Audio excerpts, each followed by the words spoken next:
Fucking God help us on this one. Love you so much! Welcome to the unofficial King Gizzard podcast, the show about the best band in the world. Question that, Mark. I'm Captain Chipwreck. I'm Professor John P. Weatherclock, and I need a gong bath. I know where you could get one round about August. I'm looking forward to it. I think. Am I? Maybe. Did I say my name? I don't remember. I've been listening to B741. I could get you one sooner. I can get you a gong bath. I can get you a gong bath, dude. You want a gong bath? You don't want to know. I could get you a gong bath. I've been listening to B741 lately. I don't know why. Wow. What a great, wonderful, fun style of music, even though some of the content is not fun, but like such a great idiom to like have in the quiver of musical arrows. That's funny. I almost listened to Blight V7 for fun just today for fun because of a Reddit post that was just asking a very silly question, which was, is Flight B741 a feel-good album? I saw that. I mean, I personally can't feel good unless someone else has told me that I feel good. Tell me what to feel. Someone. No, it's true. But it's also deep. Like, I was listening to Rats in the Sky, and Stu's part, breadcrumbs are my banquet, puddles are my wine, I revel in the present, each moment a lifetime. Oh, wow. Just beautiful stuff. It got that some raw feel. What's one thing for you is something else for some. Maybe one for you, maybe two for me. What's one for you, maybe two for me? For some, maybe, yes. For some, but we're not talking about B741 on this episode. But so then I've got better lyrics for you. Please. Let's talk about what we're talking about, I guess. Then we'll get... I should wait. Go ahead, then. We're talking about... What am I doing? Where am I? What are any of us doing? We're talking about... Hello? PALP Fest, please come in. We're talking about PALP Fest 2023. Bonjour. Bonjour. King Gizzard's performance in Switzerland. This is a great performance, and it's not an official bootleg release, but it is available through several videos on YouTube, including the 4K version, which we will link to in the show notes. 4K is cool. Like, I wonder if this is the oldest 4K video performance. Well, that's interesting. It may be. I was trying to get a few more Ks out of it that I couldn't when I put it up on my big screen, because I have some real frustrations about Lucas's hat that I just couldn't get to the bottom of. I'm going to give you some lyrics of the episode. Won't be hard for you. My eyes feel like they're made of light. Boots void would be made bright.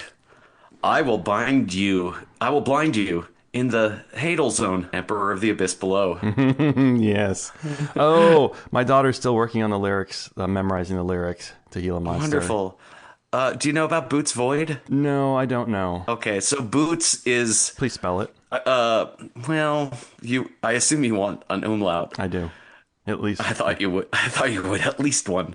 How about B-O-O umlaut T-E-S? Boots Void. Boots is a constellation, the brightest star of which is Arcturus. You can find Arcturus if you follow the handle of the Big Dipper. They say arc to Arcturus. If you keep going, then you'll spy Spica, but that's not important right now.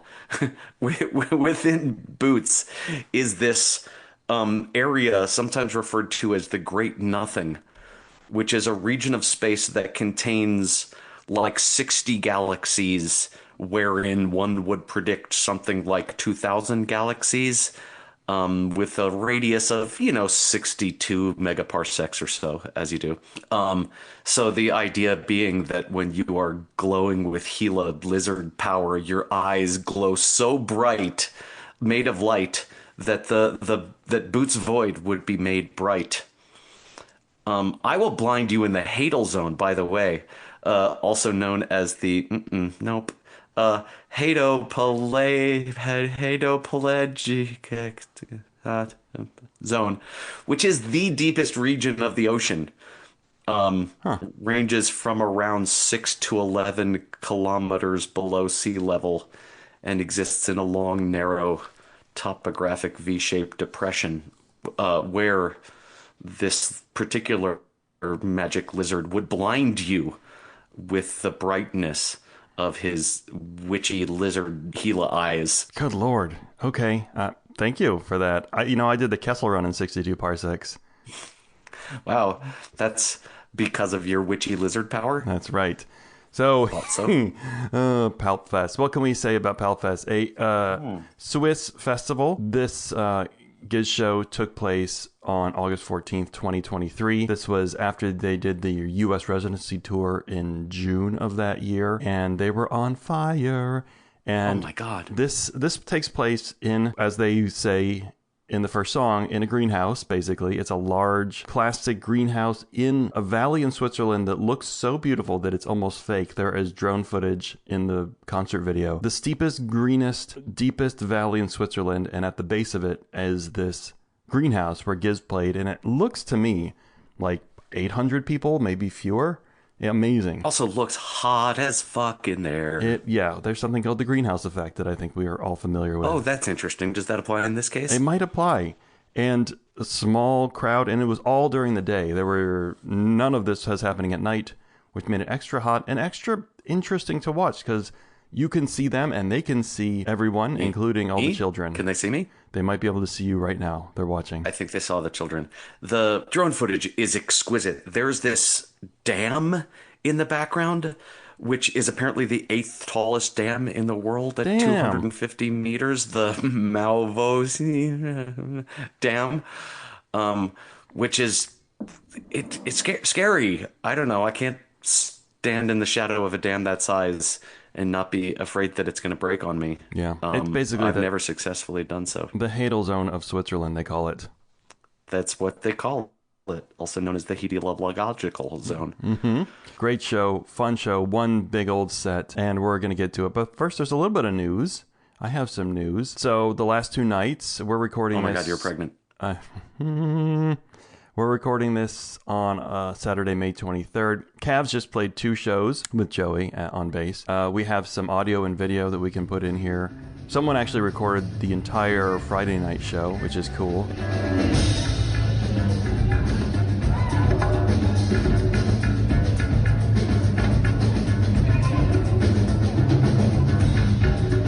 It sounds great. Cavs looking good. Cavs came out on night 1 wearing a powder blue suit with a white dress shirt, sport coat and everything, which he took off eventually, but he still had his beautiful white crisp shirt tucked into his powder blue slacks.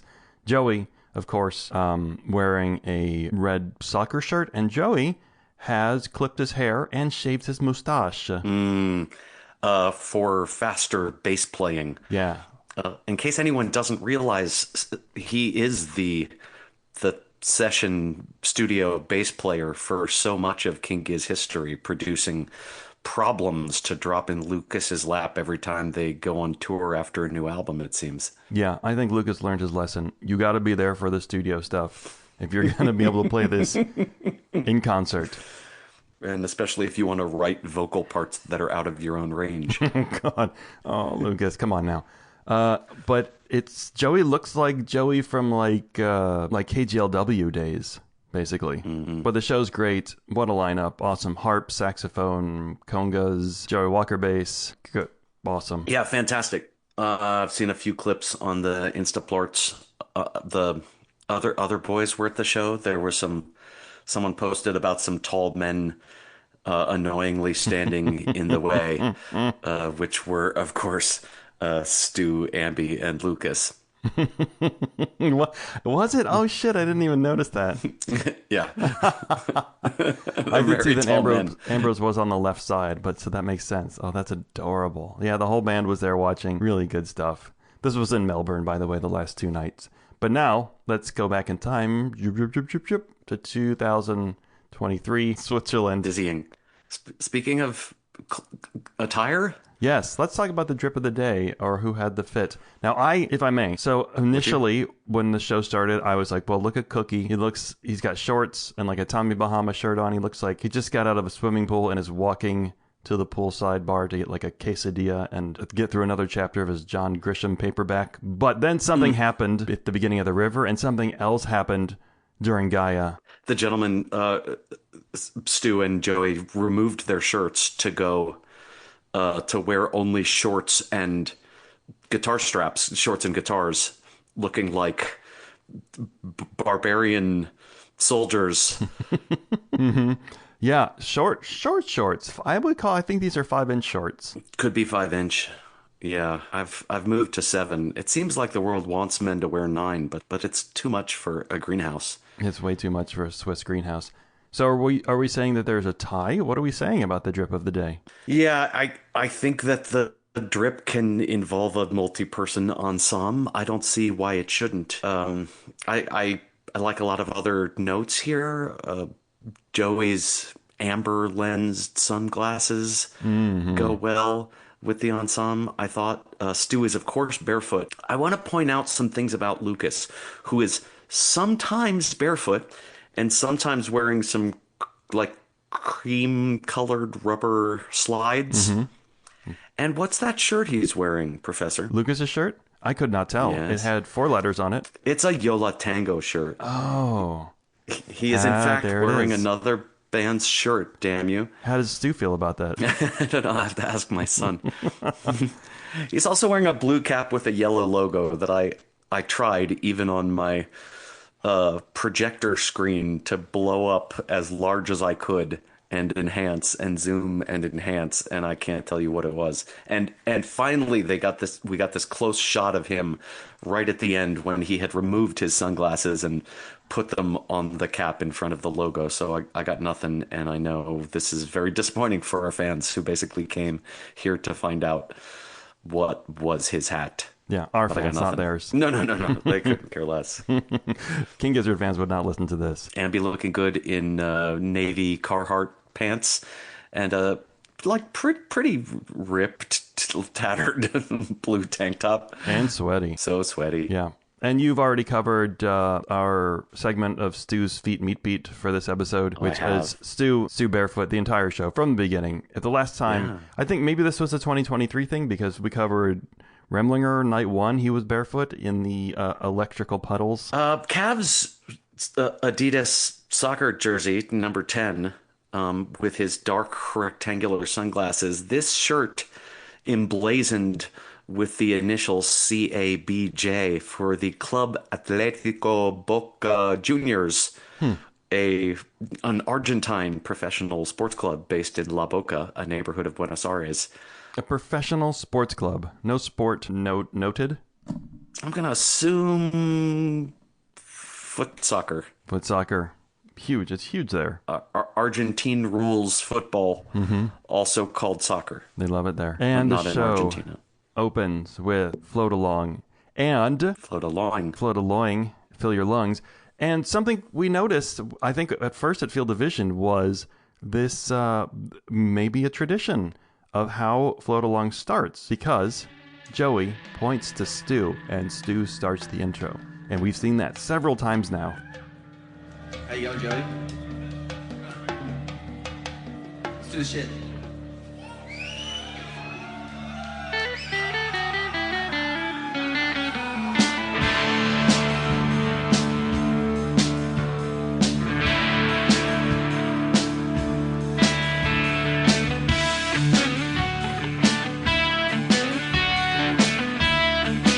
They did. Now, they also managed to somehow fuck up the outro and laugh about it, which I found interesting because this is typically a finisher song.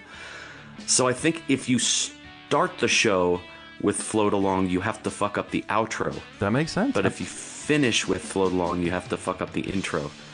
There's a symmetry to that, and I appreciate it. Do you think that either one of them can do the intro and they just signal for who's going to take it this time? I haven't seen Joey do it. Have you? Would I know if I had? I'm not telling you. I'm not going to tell you the answer to that. This was a... Well, I saw you inside my greenhouse. Uh-huh. Then I felt you like a tiny mouse. I felt you like a tiny mouse.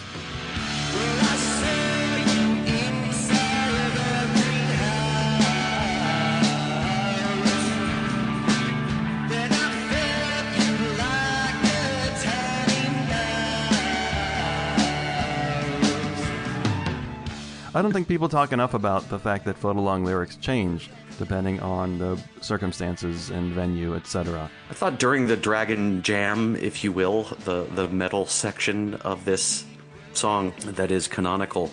I was surprised at how immobile the crowd was still, that there wasn't much dancing yet. They will not be able to withstand to the end of this show. Yes. Immobility will no longer be an option. It takes a while for substances to kick in, but it's true that the crowd seemed very tepid at first. Yeah.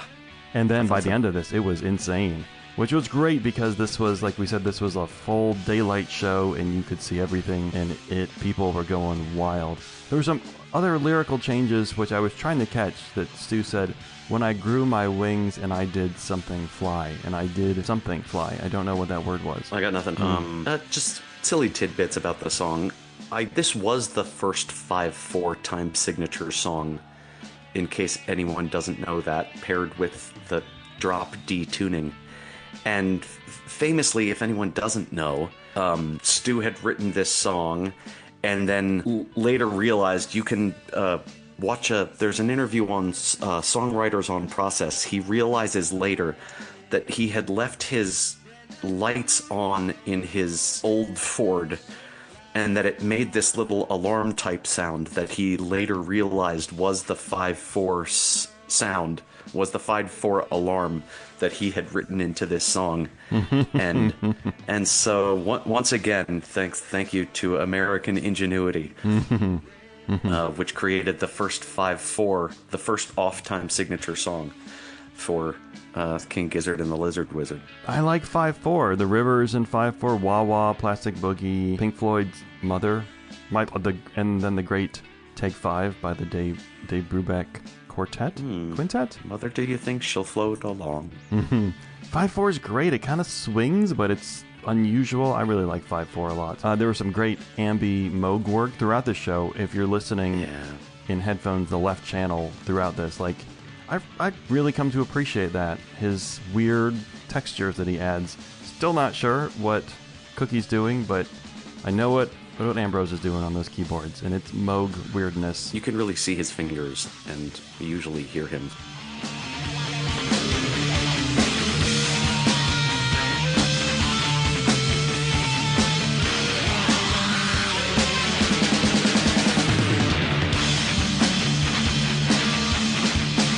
Float Along then went to Lonely Steel Sheet Flyer, which I think is a song that you and I have never talked about here, or anywhere. No, Joey says we're going to keep it psych. It's listed in the set list that someone recovered as Lonely Stew. Yeah. We got to talk about the printed set list. Mm-hmm.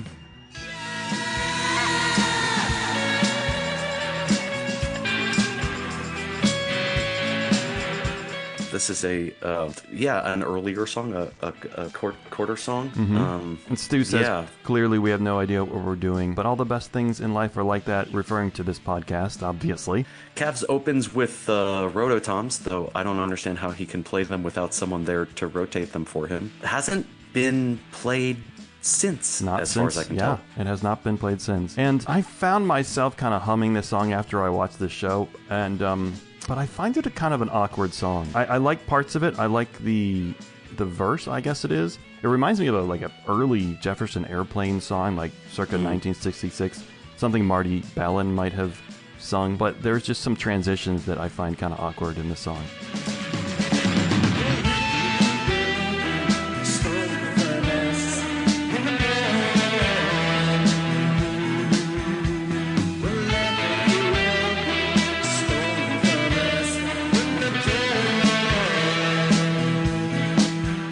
Joey on he's got this faded SG Gibson T that he plays that's got these cool little horns on it that he plays sometimes. I haven't seen for a while, right?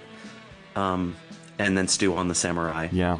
Nice Ice 5 jam in Total here. Ice 5 jam. And before that, a little Joey solo. But yeah, this goes into an Ice 5 jam and then Ice 5 actual quotes. And I don't know how this stuff I don't know how this happens on stage.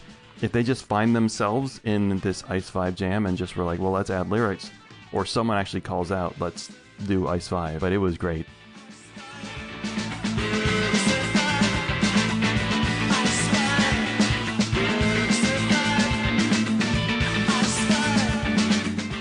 And then it drops right into The River, or More likely the Ripper, because this thing was big.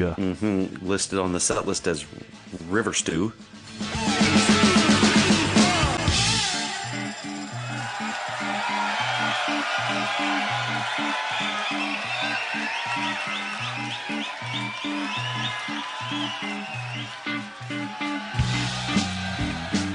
River Stew. Another 5/4 song. 20 minutes of River Stew. Oh, shots during the transition into the river. There are a lot of shots in this show. A lot of, I guess, tequila or some sort of clear Switzer liquor. I think they travel with tequila. I think they have a tequila... Tequilier. A tequilier. Yeah, as they would say in Spanish. You know, I learned that this song... So quarters, every song is exactly the same time, right? It's 10:10 on quarters, including the river. And that Stu said in a 2015 Reddit AMA that he added sections to this song to make sure it was at the right time. Oh, interesting. Yeah, which is probably another thing that Jello Biafra might be upset about. Yeah. Right, yeah, why is it here? What does it mean? And I was looking at, so we've been talking about this video from, 2015, Bootleg Holiday from Hell. And there are some clips of the band in the studio recording The River. And talking about them polar bears, Cookie? Oh, yeah. Oh, what's that sound? Did you hear that? Oh my god.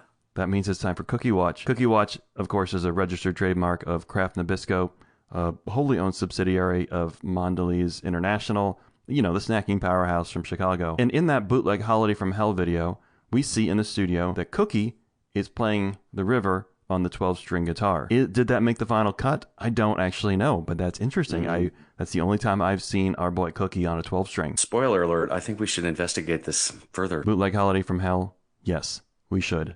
It should be our next episode. I'm just dumb enough to do it. Yeah, cooked Craig. The River is amazing. Stu knows it. I mean, he's got his tongue out. He's like peeking and slowly sliding his fingers up the neck of his guitar. It's great. This is in the beginning of this is where Joey strips off the shirt, leaving Stu on lead for a bit. Joey says, "Fuck it, everyone can take their top off and drink." Aha. Yes. Okay. I didn't catch that because I've been wondering if Joey was holding back on his bad word usage because of the children in the audience. Or what? Maybe. Was there less? There was definitely less. Yes. That's interesting. Yeah, because he even calls out that he could see certain children in the audience. So I wonder if he was holding back. A little boy named Sammy, who drew them a nice picture at some point earlier. Mm-hmm. Ambi alternatively plays harp or holds it in his mouth while he plays keys. Or sings while playing the tambourine and shaker at the same time. Man, that guy fucking does a lot of things. His harmonica, he was like summoning banshees with his harmonica. It was really wonderful. And then, as you do in Switzerland. Then they get into a 7/8 jam, which was really cool. It kind of reminded me of a real jam band, dare I say. It actually reminded me of Raw Field quite a bit, which is in 7/8. There's a Raw Field jam, but of course this was a year before B741 came out.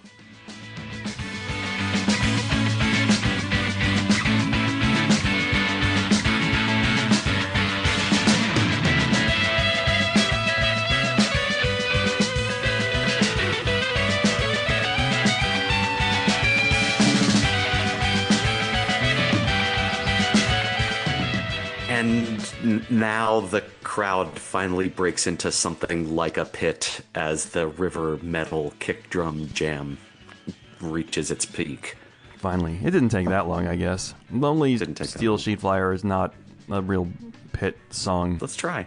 Maybe they'll play it. I don't think so. And there was a fun kind of vocal wind down before going into the next song, which was cute. Trapdoor Stu, it says in the set list. Trapdoor. Hottest flute in the world, says Stu as he picks up the flute. This is the hottest flute in the world.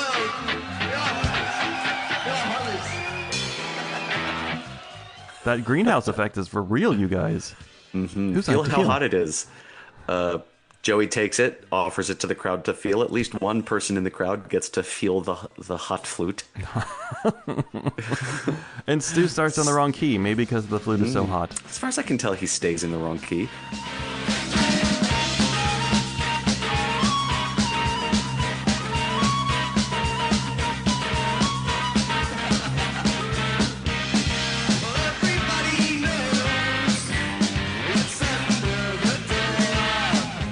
How do you play this thing again? Stu asks, and I don't know, it may be capoed wrong or something.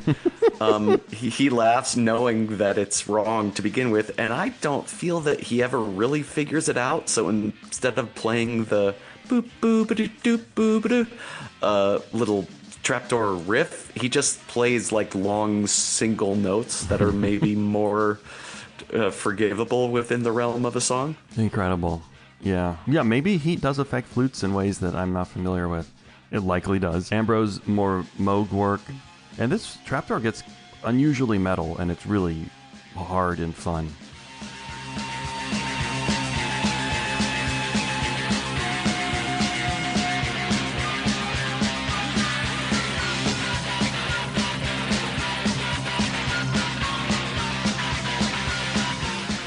Fast. Quick, though. A mere 4 minutes. I'd like to see Trapdoor. I've never seen Trapdoor live, I don't think. No, this summer. Could happen. Very Deal. possible. The next song is Sleep Drifter. What is this on the set list? Sleep Stew. Sleep Stew. Is this the best Sleep Drifter ever? It's really fucking good. Yeah. Stew on banana. Joey picks up the dickhead, of course. Cookie on the blue boy. This is interesting to me. This weird blue pill that looks like a Mentos or something. I think made by Zach. Is it Eccles? Who made the banana? But that one, I'm confused by it because there's one that the banana maker, Zach Eccles, talks about having made that appears to be traditionally fretted, whereas this is clearly a microtonal blue boy Mentos shaped guitar. Lucas is on his microtonal orange built by Sarek basses. Apparently there's a nice gear rundown video, and earlier I guess Lucas had a bass sort of with stick on frets, and then this bass was made to play all their songs, and so there was really just mostly one scale used that he uses on pretty much all of Flying Microtonal Banana, and he could kind of get away with that. But this one is designed for the more expansive scales on KGLW. And where, by the way, the recordings themselves on KG and LW are often just MIDI bass. But to be able to play it live, he needed a more robust instrument. And he's got two of these basses by Sarek that look pretty much the same, but one's microtonal and the other isn't. He's switching back and forth. Wait, the bass lines on the albums are MIDI? On KG and LW, yeah. Done by keyboards or how? You know, man. All right, fine, whatever. Hey, listen. Hey, it's okay. This is the Sleep Drifter. It's the best Sleep Drifter I'm familiar with. It's got this opening jam. It starts with Rattlesnake and then Am I in Heaven? Yes. Teases before even going into the lyrics.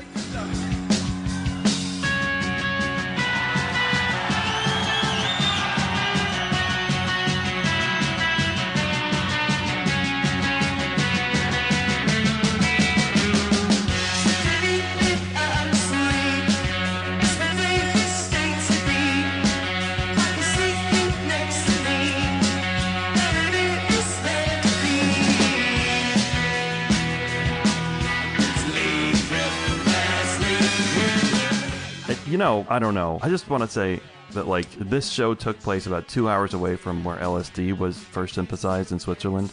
I don't know if it's related. It's not far-fetched, man.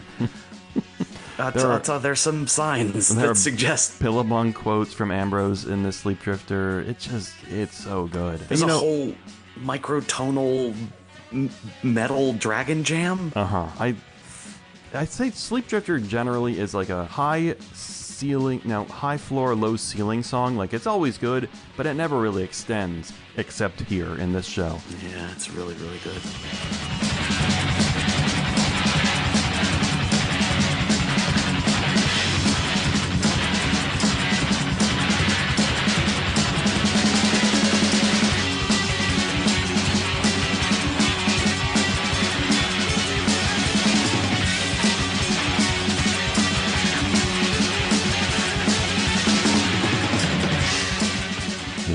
And it leads into Honey, which is a perfect transition. More tequila. Yeah, right. Joey says they're trying to kill me. Ambi says stay something nondescript about getting pissed at altitude. I have a hard time understanding Ambrose throughout this show. It's good for no telling why. Stu says we're going to play for a long time. I won't be offended if anyone wants to leave. Joey says I'll probably bail. I think we're going to play for a very long time. Sorry. If you get bored and you want to go home, it's fine, just bail. But we're just going to play until they tell us to stop, probably. Is that cool? Yeah. I got that Airbnb though. I won't be offended if anyone wants to leave. I'll probably bail. I got an Airbnb. I'm gonna get some. Oh, yeah, where is it? Melbourne. It's like up in that cave up there. Oh, yeah. I really, Stu, fuck. I put the capo in the wrong place. Being in a band is fun. I tried to tell what Ambrose was saying. He said, "Thanks for letting us sniff your cheese. I like the way your cheese smells. It smells like some armpits." That's pretty much what I've got. Thanks for all the stinky cheese. I like the way cheese smells. Smells like our armpits, to which Stu says, what do they smell like? That's what I got. Unclear to me. Playing in a band is fun. Honey keeps this molecular feel of sleep drift. It's kind of like a hard honey. Hard honey. That's what they say. Yeah. Nice microtonal keyboard riffs from Dr. Ambi. Tequila-infused honey is what hard honey. That's right. In this case. They keep it microtonal with nuclear fusion.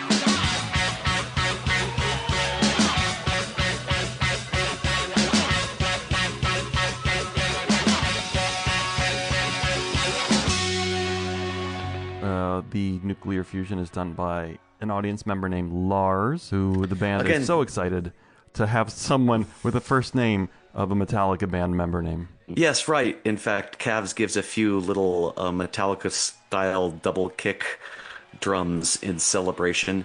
Everyone, Sammy, you know what to do, man. Lower them PAs and Make him sound fucking weird! Whoa!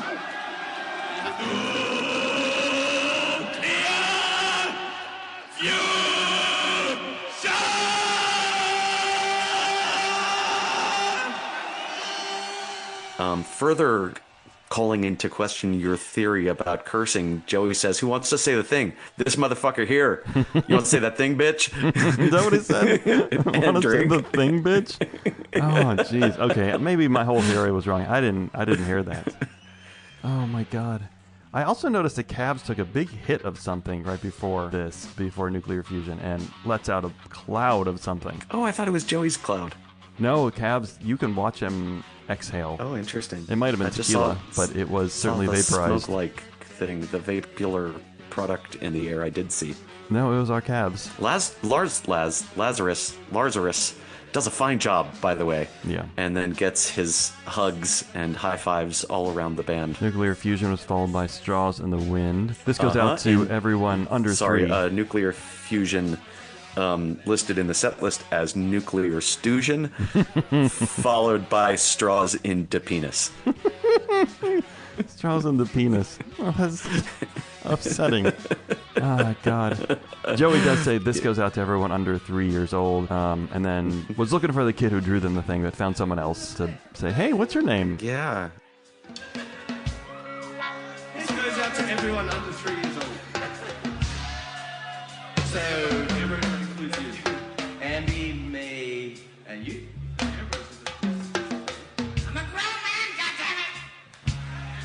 Song goes out to everyone in the crowd under 3, like Ambi. Stu says that's Joey, him, and Ambi, to which Ambi says, I'm a grown man, goddammit. Which is what you heard at the very beginning of this episode. Yeah. Stu with some rotoing I can work. actually hear it. I can hear the pitch changing on the rototoms. Can you hear it? I still can't hear it. You still I can't don't hear hear it. anything. You didn't hear that. I literally don't hear it. Okay.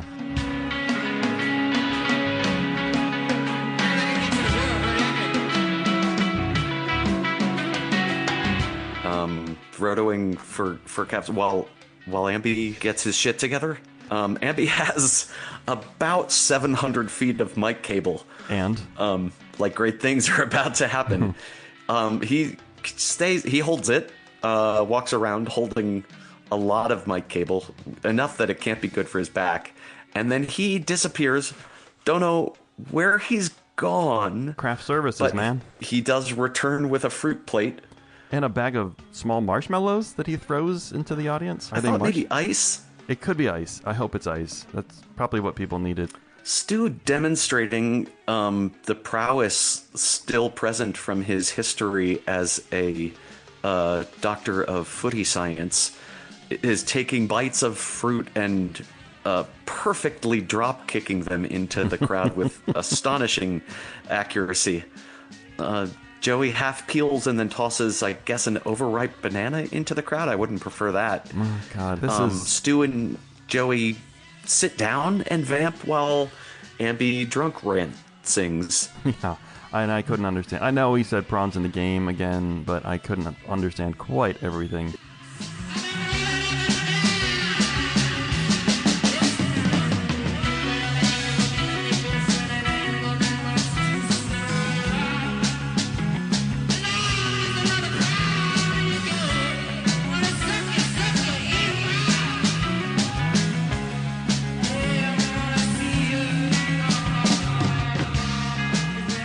It's a great performance. Yeah. You can't hear some of the wonderful things that are happening now, unfortunately. So check the video. You can hear Extinction lyrics. He starts singing Extinction. You can hear it. I couldn't hear it. I didn't hear that. No, decidedly. Yeah, right. He just starts singing Extinction. Andy, thank you very much. Before the album came out. Yeah, right. We are King Gizzard and the Lizard Wizard. Stu says, do you like it now? Abby says, after 20 years, I like it now. Meaning 10, I thought. After 10 years, yes. After 10 years, finally he likes the name of the band. Stu says, is that what he was talking about? How did you know that's what they were talking about? I thought he was referring to the song. I think he's talking about the name. Thank you very much. We are King Gizzard and the Lizard Wizard. Do you like it now? After 10 years, I like it now. Oh, that's Stu great. says, I like it now as well. Oh. Thank you very much. We are King Gizzard and the Lizard Wizard. Do you like it now? I'm saying it now. I like it now as well. After 10 years or so, I hated it. Now I like it. You know, I keep thinking back about our last episode where we went through the pre-Gizz bands and the early Gizz stuff, and I don't know how did they get to this place? Like, I can't understand how they became this band that did all the songs that we've already talked about in this show, plus what's coming, especially next. Like, it's an amazing... In comments, sorry, yes, before next. Before next. It's just an amazing transition in a pretty short amount of time that this band was able to do microtonal stuff, The River, Float Along, from a punk surf rock band. Yeah, but as we learned in the last episode, and you can go back and listen to that episode if you have literally nothing else in your life to do, which is unlikely, we can see that the band progressed into being a disorganized mess. What do they call that? Post-rational? Trans-rational. There's pre-rational, which is when you don't know how to play an instrument. And then there's rational, where you play an instrument. And then there's trans-rational, which is something like a story of comparing Picasso's artwork to Picasso's grandchildren's artwork or something. This is not a Dunning-Kruger thing. I mean, no, I actually know a great deal about this, having not looked into it at all. Uh-huh. So this is confident incompetence. Is that what I'm hearing? No, I think that's, there's like a state that they talk about when, people are trying to move beyond all, what conception into like freedom in their instrument or in their craft, where it seems like it extends beyond the bounds of clear form. But that's not the same as someone who just never learned form. Mm-hmm. They had form. They did know it. And in the early days of Gizz, they're a mess with intention, with intentionality. They have the capacity not to be a mess. They are choosing mess. Now, I've seen Joey play a xylophone with a large cable knit sweater. That man, he knows what he's doing. He does. My son has the same xylophone, and he doesn't know how to play it. Exactly. Perfect AB. The next song, Crumbling Castle. What's this on the printed set list? Thanks for asking. Crumbling Chole. Chole. Yeah, Chole? I don't know. Chole on the set list. Maybe Chol. Yeah, I don't think Australians don't typically pronounce a final accented E.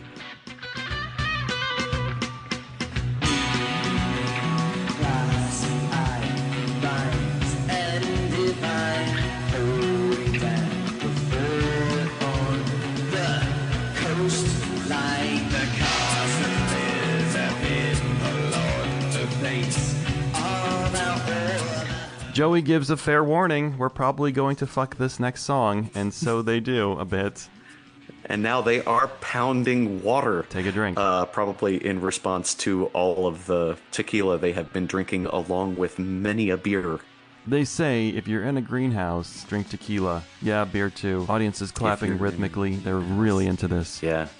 Stew on the Holy Explorer. Spitting water onto the crowd from his mouth hole. I don't prefer that. I haven't studied Swiss law in a long time, but I'm going to allow it. Joey on the Flying V. Stu plays a lot of the melody on this song. Mm-hmm. This is where Stu yells through the holes of the Holy Explorer into the mic. Yeah, there's a bit. You got the microphone, then the guitar hole, and then Stu's mouth on the other side of the guitar hole. It's really delightful. And you can hear like the sound, the way it reverberates through the hole really makes a big difference. Yeah, I thought so too. I'm surprised he doesn't do this anymore. Mm-hmm. Maybe he comes in early at one point in the lyrics and then has to wait a minute, then utterly loses track of the lyrics. Just mumbling.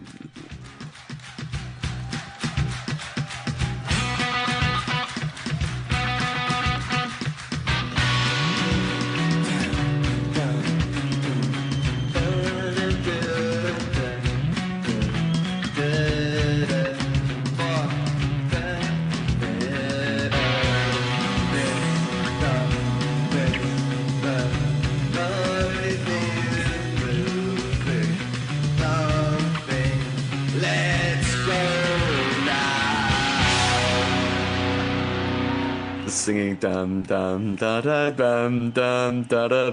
Let's go now. Let's go now. Ambrose and Joey are just delighted by Stu's forgetfulness. Ambrose is like bent over the rail behind his keyboards, just can't stop laughing. It's great. And I just always love the final jam mess of Kremlin Castle, which is, I think, an in-album tease callback to Nonagon.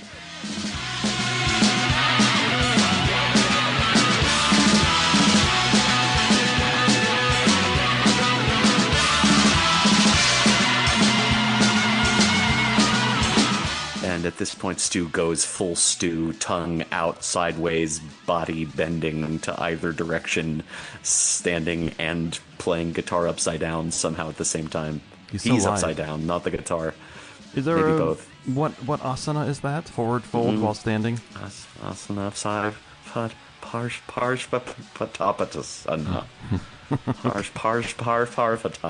that's the one. Padasana. Into the fourth color. What's this on the set list? Thanks for asking. This is called Fourth Kula. What's that? C-U-L-A. Fourth Kula.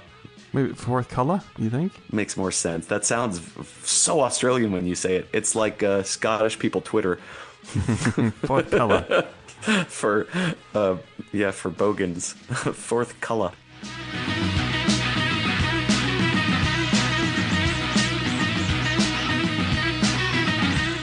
I still have a hard time pronouncing the way Stu says hyperbole. That's not how I say hyperbole. How does he say it? I say hyperbole. I believe hyperbole. I can't do that. Hyperbole. It's really hard to do for me. Yeah. I think until I heard it said out loud, I thought it was hyperbole. But hyperbole. Yeah. Yeah, I've never said that out loud. I'd like to see that in a Bogan People Twitter phonetic. I don't know, man. I love this song. I don't have any other exhaustive notes about it. It kind of goes by fast. But I love this pairing. Great pairing to take the first and last song like this. Squish them. Next, now the metal section. Perihelion. I saw a great post on the internet. Where was it? Where someone was asking, like, do you ever change King Gizzard lyrics? And someone says, I assume a woman said, I just sing now perimenopause instead of perihelion. Anytime I get a hot flash. Perimenopause. Yeah, perimenopause. Anytime I get a hot flash. And now I'm going to do that every time.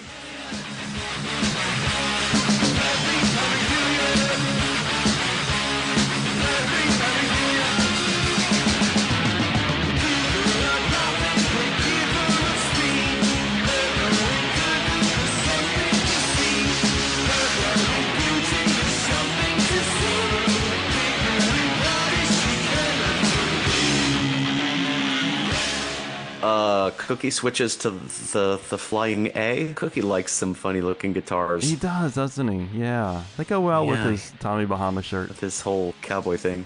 Yeah, man. Song starts and this crowd was waiting for metal, and starts to get pretty nutser. I like that King Gizzard songs and their lyrics have inspired me to like do research about space and science. I didn't know what a perihelion was before, and I still don't, but I did research it. You still don't? Well, I know it. It's like the point. It's like a nope. Go ahead. Well, I guess the point is that they are using the sun's gravity. What do you see this in Slingshot. 2010 A Space Odyssey Part 2, where they like use the gravity of the sun to slingshot themselves around because that's the best way to get to Venus, unfortunately. And on the perihelion, which I guess is the farthest most point of the closest they're going to be to the sun in that perihelion, in that Flight? elliptic hop. Yeah. Well, giver of speed. Yes, it gives speed, and that's right when they're closest to the sun. The I guess Venusian 1 blows up. I assume the Earth has a perihelion too annually. No? Oh, I would think that the Earth's orbit does. I guess a perihelion is a feature of an elliptical movement. Yeah. Good talk. That goes in the Gila monster. Joey, you just telling the crowd, Gila monster. Because it's true. It's true. The man's not lying. Nope. Gila monsters in the set list, just pluralized. Gila monsters. Okay. And we already talked about Boots Void and the Hadal Zone, etc.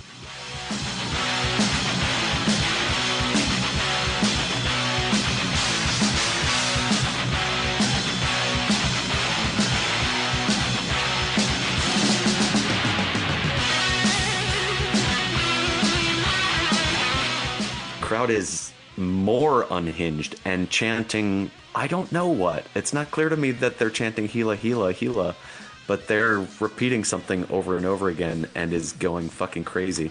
Do you think in any of the cantons of Switzerland they know what a Gila monster is? What's a canton? A canton is a linguistic region. They have the French, German, and Italian cantons. Yeah. Like Cantonese. Exactly, and there's the Cantonese. That's why they don't speak Mandarin there. There's a Cantonese canton of Switzerland, obviously. It's the lowlands. That's right. That's where the spicy Swiss food comes from. Yeah, right. General Tso's noodle? No, what do they eat in Schnitzel. Switzerland? General Tso's schnitzel. That sounds okay to me. I can make that work. I'm in. Fuck yes. If the band were the kind of band that always had to play their hits every show, they would play this song every show. And if I were not the kind of a Gizz fan that I think a Gizz fan tends to be, then I would be even more excited when they play this song. And I like this song. It's a good song, but I've just heard this song so many times. I love the video so much, and I think that I may have played this song more times than is reasonable to anyone who's not me, because I love watching this video. And I don't need them to play me the hits. And so I'm like, okay, fine, that's fine. And the crowd's excited because they're playing Gila Monster, and I'm fine. I enjoy myself. But for the love of fucking God, would someone please turn up Ambi's goddamn microphone? Oh, man. Yeah. It might be him. He might be responsible. Well, and by the way, would someone fucking turn up Joey's microphone? in his final annihilation of planet yes. Earth and the beginning of merciless damnation. That is a tough thing to... His cadence is really hard to replicate for me. I can't do that one. I can't do that or hyperbole. All right. Hyperbolation of the mutton. Yeah. And I know you can't do All Is Known, so we all have... All is known. Our Achilles songs. Fuck. Our Achilles known. After Gila Monster is Gaia, which is listed as... Gaia Santa. Gaia Santa. Why? Oh, I'm so glad you asked. I don't know.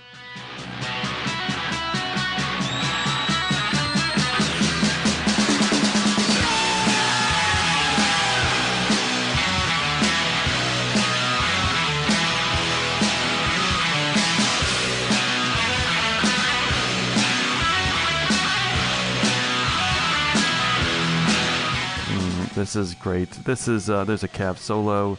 This is where the band leaves briefly, and Stu returns sans shirt. Wonderful. Yes, late show metal hits hard. It just seems like an improbable amount of energy for the band to still have. It's one thing to start metal, but my God, there's a lot of fucking amps of this band this late. Not just the band, but the crowd. I assume they're hot by now. They're really into it. They get down on the ground and then get back up into a frenzy. Yeah, now, where was Ambi during that moment? Because he sort of disappears off stage for a moment, and I wondered if Ambi had made them do that, because it felt like a very Ambi-forced squat jump. Yeah. He wasn't there for a moment.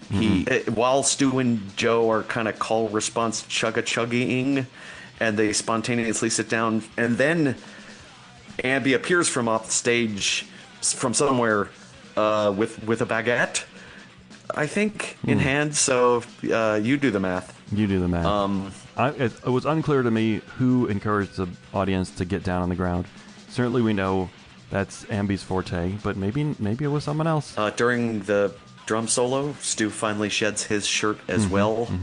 I finally deciphered, I think, what Stu is singing. When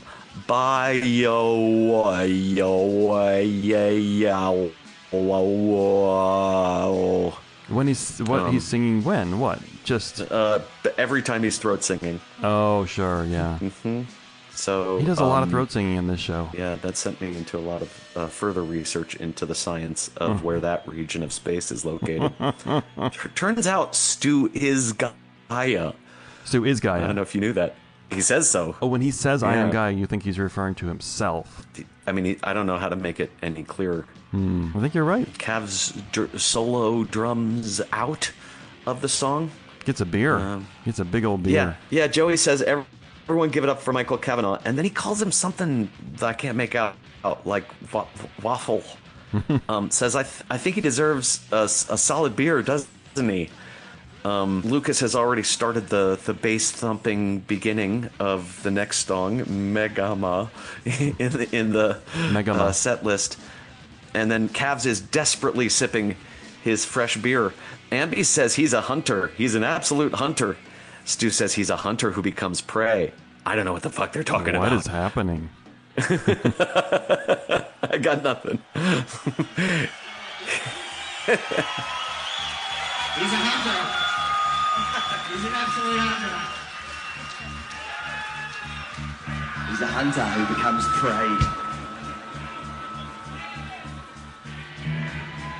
This is our last song. Thank you so much for coming to watch us play. Let's make it.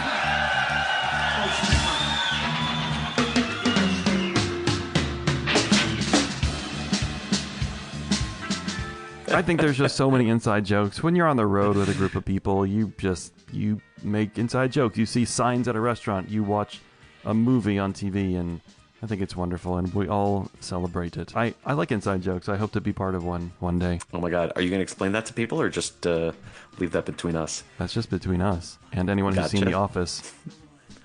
Megama. the magma. My God. Whoa. What the fucking fuck, Whoa. dude? Oh my fucking God. Dude, holy fuck. Yeah. There are some great magmas out there that are worth debating as the best magmas ever. Yeah. I actually am. I got. Yeah. Jesus. What are we man, going to do? I'm like upset right now talking about this one. I'll tell you. So there was a discussion online, or you know what? It might have been in the comments of this YouTube video that someone was suggesting this was the first jammed out magma ever. And we talked about Red Rocks 22, and they kind of jammed, but this is another level. I have listened to this several times, and I have found myself involuntarily making noises like, whoa, Yeah, I got like lots of rounds of goosebumps. Yeah. You know, the KEXP magma is obviously a canonically important magma, but it's just fucking insane. Stu's going through some stuff here. He's got this serious face for parts of it, where he looks like he could be played by a young Woody Harrelson. Fucking raging in sync with ambi keyboards. Dropping down to a rumble part. Joey dutifully moves his pick to his mouth to arpeggiate. Stu retuning as he sings. Cavs working so fucking hard. I do think that this jam and the crescendos were led by Cavs here. Yeah, just somehow up another notch. And then fucking notch again up into metal speeds. Yeah. Joey, again, shirtless with their cross belt barbarian straps, holding their guitars on, facing Cavs side by side like his slave boys, jamming, headbanging. The fuck is happening?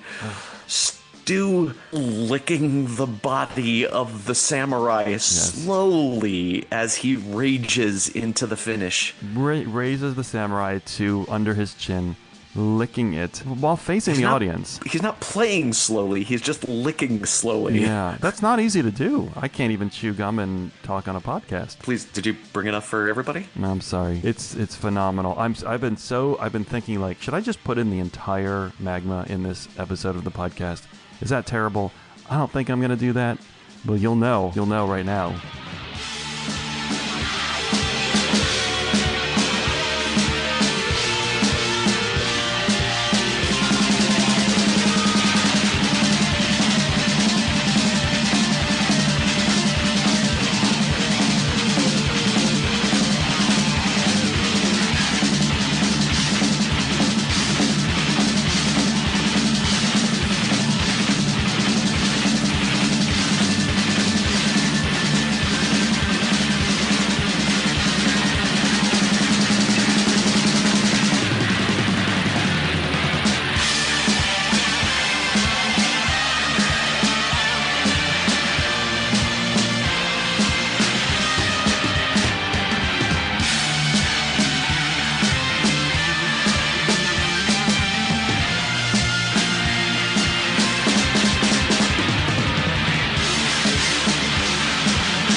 know whether or not he has done so or has now had done. But if you haven't heard it, you need to hear it again. And if you have heard it, you need to hear it for the first time. People, at least, you know, if you're not going to watch the whole thing, I don't know, at least maybe a show link to that one particular 4K, which are thanks to, who is it? Someone who posted, is the YouTube user just named Gila? I thought it was Gizzy. Oh, Gizzy, you're right. Who has posted both the 4K as a single contiguous file and which is chapter marked. I salute you, sir, yes. or madam, or madam, and or neither, and has also provided the tracks separately. I believe Gizzy is somehow affiliated with KGLW.net. Awesome. Yeah, what a way to close the show. I was thinking, like, you know, the river is also a highlight of the show, and I feel guilty in a way that I just like Magma in general more than the river, and I feel weird about it because Magma musically is super simple, especially compared to the river. It's, what is it, A minor? It's one chord, the whole song? 4/4? There's none of that crazy time signature changes. There's no chord changes even, maybe. But I love Magma. What is that jam? What is the mode? It's a mode, right?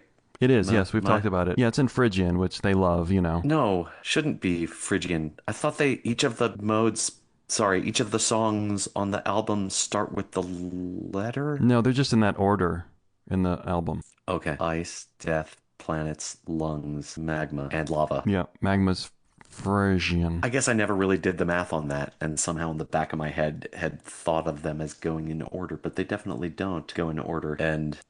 They do. They do. Mycelium's Ionian.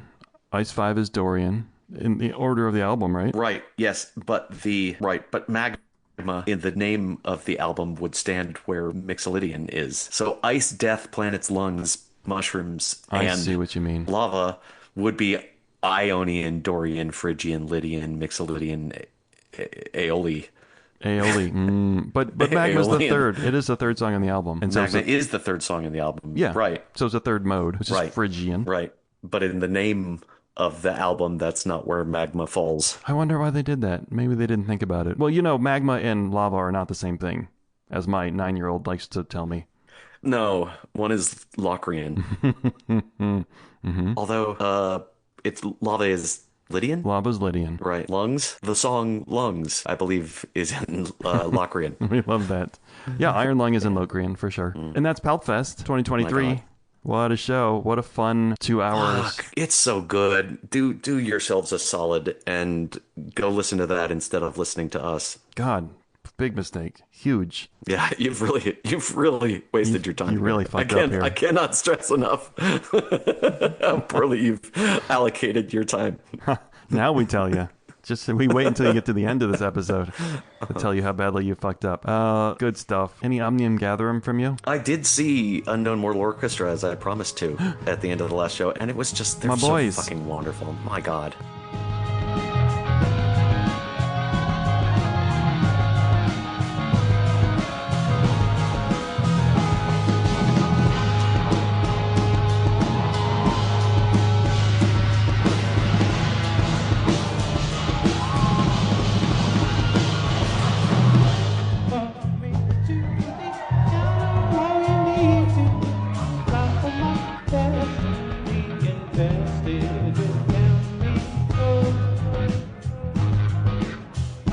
So weird and wonderful. Yeah, they're not that weird. I mean, they are weird. No, they're not King Gizzard weird, but they are unusual musically. Yeah, they just cover an incredible amount of ground musically and vocally. I mean, vocality is a kind of a musical thing, but it's just amazing what they go through. The venue that I was at, I wasn't impressed with the sound quality at first, but it seemed like they got it dialed in over time, and it must be hard. Like, I just couldn't hear Ruben Nielsen's singing at first, but they sort of dialed him in over time, and he just does so many things vocally over the course of the show. And the guitar also, he makes so many different sounds. It's incredible how much ground they cover without being weird to the point of like unreasonable to put these things together. It's just like an amazing sonic journey. And these This is a band who does still seem to be forced at gunpoint by the crowd to play their hits. Yes, they do. But I would love for them to not have to. I know. It's a different audience, and I think they are trying to get away from that play the hits expectation by kind of stretching out and playing new songs. But they still have that for sure. Yeah. Yeah. I mean, even to the point of doing That Life as an encore. Oh, they did an encore? Yeah. Ooh. Yeah. Does that not always happen? No, not. I mean, we were cheering, but when I saw them recently, they did not do an encore. We cheered hard. This smallish town that I'm in worked hard to get them back, and it was a relatively small venue, and just what an absolute delight. I just loved it. Unknown Mortal Orchestra, great. Ruben, the guitarist and lead singer, I think he's rightfully proud of the textures he creates vocally and on his guitar. He's a pedal fella. He's an amp fella. I have one of his pedals on my desk. Aha! I love it. It's like cherished that I have that. Anyway, I have something, a music-related omnium, which is, maybe we've talked about the podcast Strong Songs, hosted by Kirk Hamilton. It is a great podcast where this musician breaks down songs in a often nerdy music theory way, which I really appreciate. I learn a lot from him. Like the most recent episode, he talks about the album Kind of Blue again, but he goes down through he talks about modes that we were just talking about and confused about. He talks about modes a lot, and it's wonderful. So just 4 bars on Ionian for Train, though Paul Chambers misses the transition and plays another C, even though Evans and Train have moved on to the second mode, A-flat Mixolydian. Train really just explores a single idea in those 4 bars. He runs up the C major scale to a major 7th, a B, though that transposes to a high C sharp on the tenor sax. It's a run that feels perfectly natural on that instrument.